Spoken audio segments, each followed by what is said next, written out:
Welcome into the Daily Dish. Let's talk some Illini basketball. We're all focused on what Illinois can add in the front court. Joey Wagner. Is it Matthew Mayer out of Baylor? Is it Pete Nance out of Northwestern? Or is it somebody else that we're not thinking of?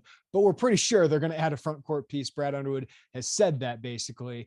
But one thing Brad Underwood has not done is say, hey, we need a veteran guard. They have Sky Clarkson, Sear Harris, and Jaden Epps all coming in, but no returning experience in the backcourt.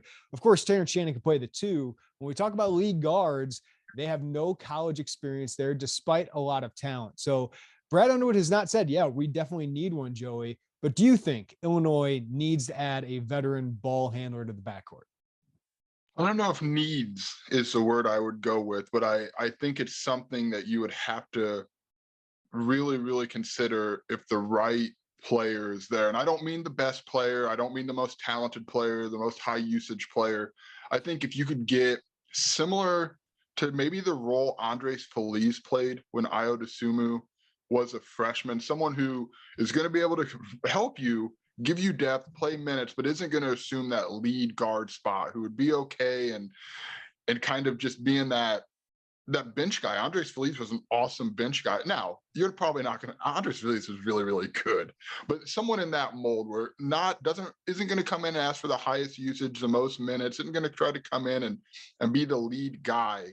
I think if you can find that, and that's going to be tough. Like the portal, people don't enter the portal to go be a backup or be kind of a, not the number one option. So it's going to be tough. It'd be a hard sell. That's why I don't know how much of a priority it is. I think Sky Clark, Jaden Epps can handle it. But I think if you can get somebody a little more seasoned and can help bring some depth there, that'd be good. I think they should be looking for somebody, right? But I do think this is more delicate than the front court, right? Like I know we were concerned about Coleman Hawkins. Like, what does he think about adding somebody? Coleman Hawkins is going to get 25 to 30 minutes regardless, right? If they add somebody in the backcourt, one of Jaden Epps or Sky Clark, their playing time is probably going to go down. And those guys are your future, right? And I do think those guys can be really good right away.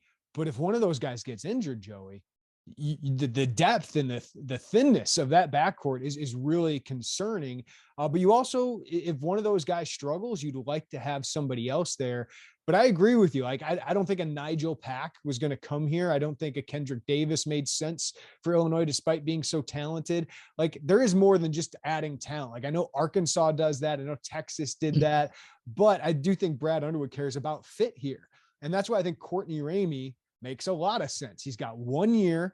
He could play off the ball with these guys. I think he seems like he's a winner. He's played, kind of the back, not the number one role when you've had guys like Marcus Carr at Texas before. He's still going to be a 25-minute game guy, but he can shoot threes. He can defend. He knows what he can do to succeed. Now, Courtney Ramey's going to have a lot of great options, but if you're looking for a prototype, I think that's it. Or if you want to look at, some of what Michigan has done at the point guard position the last couple of years, getting guys from the mid-major level who are good, but kind of understand what their role has to be. I think that kind of player for Illinois is kind of what you're looking at. But again, it could be very difficult to sell that when all these other teams are selling a starring role. You're our main guy to kind of come in and know, hey, you're competing with a league guard role, or you're going to play with a couple freshmen. I think that could be a difficult sell. So that's why I don't think Brad Underwood said, yes, we're definitely looking for a guard, because he believes in his guys. But I also think he'd be doing his team a little bit of a disservice if he wasn't looking for a little bit more additional depth there.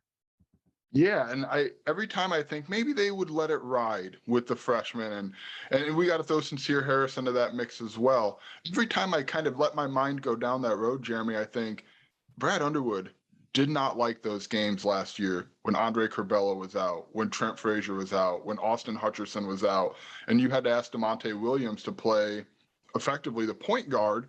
And that's just not a position that was his natural position in college. And I don't know that it ain't for Brad wants Terrence to Shannon revisit. either, right? Like that ain't Yeah, and Terrence Shannon's. I don't think Brad wants to revisit that. I mean, now last year's injuries were just kind of bonkers in the sense of the volume of them, but it's like it showed it can happen. And I just wonder how much insurance. I like the Michigan model, kind of, where you grab a mid-major guy looking to step up. Yeah, I want to mention the names. Mike Smith came in, was a top scorer at the mid-major level, comes in to Michigan, 9 points, 5 assists, right? Just kind of understands his role. And then last year, Devontae Jones, I think people thought he was going to score a little bit more, did towards the end of the year, but 10 points, 5 assists, 5 rebounds per game. You mentioned Andres Feliz. You're looking for that guy. If you can find that kind of guy who for a year can accept that role and be okay with it and be that winner, right? Like that's what they have to find. I think fit is so important for what you're looking for. Understanding Sky Clark and Jaden Epps, that lead guard, are the guys for the long term. And I think we know Sincere Harris is going to be a big part of the future of this team. But I think Clark and Epps are the guys who can play right away at that lead guard role. Can you find somebody who can complement them, can hit threes, play defense, and accept that, but also be able to step into a lead guard role if one of those guys gets injured or one of those guys doesn't perform well? Yeah, absolutely. I think it's a very difficult sell, which is crazy because Illinois basketball is a good program and they win games. There's a lot of talent. We think they're going to growing pains, but win. But man, there's so many options, Jeremy, in the portal of people who are going to come, programs that can offer minutes upon minutes upon minutes and usage and shots and all of those things. And Illinois just probably doesn't want to, I would say might be fair, offer to that level because they know who they have in Sky Clark and Jaden Epps. It's a very, I think you're right, it's a delicate balance there about how you want to approach this. But I do think at some degree there's a need for another guard on this roster. Yeah, because I mean, the worst thing is and this might not be the worst thing, is you just ride with Jaden Epps and Sky Clark, two of the most talented incoming league guards in the country, and they could be very, very good. The downside is if one of those guys gets hurt or one of those guys isn't as good right away because he's a freshman, all of a sudden you don't have many options at league guard, which we know, watching going to the NCAA tournament last year, it's a very important position. But can you find somebody who allows those guys to make mistakes and grow and be good towards the end of the year, but also allows you to survive those mistakes early on?